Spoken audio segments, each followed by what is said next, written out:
Good afternoon, everybody. It's another episode of Drunken Sailor.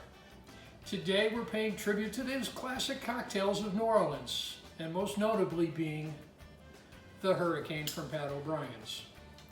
So, like they say in New Orleans, laissez les bons temps rouler. We're going to get right started. First, we're going to take a Hurricane glass, and we're going to fill it 3/4 of the way filled with ice.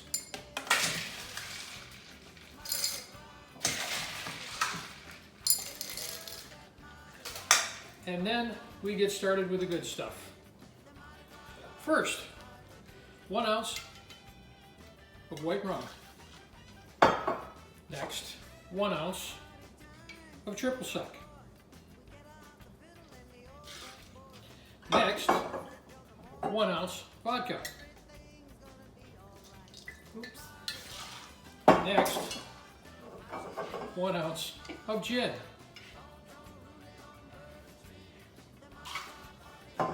Next, 1 ounce of amaretto.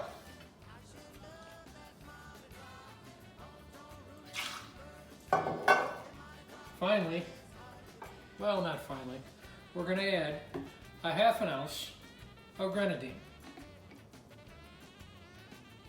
This is what's going to give us that hurricane color. And we're going to finish it off with a 1/2 ounce of overproof rum. So overproof rum is anything over 100 proof.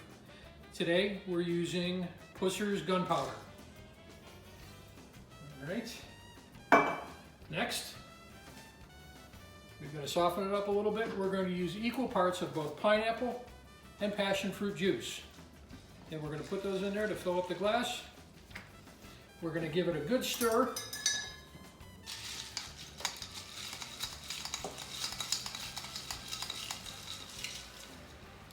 We're going to give it a garnish. We're going to use a maraschino cherry along with an orange slice. And there we go. This is Pat O'Brien's Hurricane.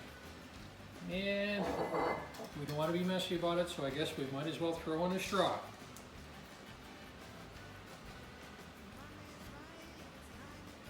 I feel a hurricane coming. Hurricane. I feel a hurricane coming. She feels a hurricane coming. There it is. Remember, folks, laissez les temps, soyez bon. Let the good times roll. That's awesome. Voulez-vous coucher avec moi? Ça toi. Laissez les temps rouler. Remember, folks, if you like the cocktail, hit like, and don't forget to subscribe to Drunken Sailor on YouTube and drink responsible. Let the good times roll.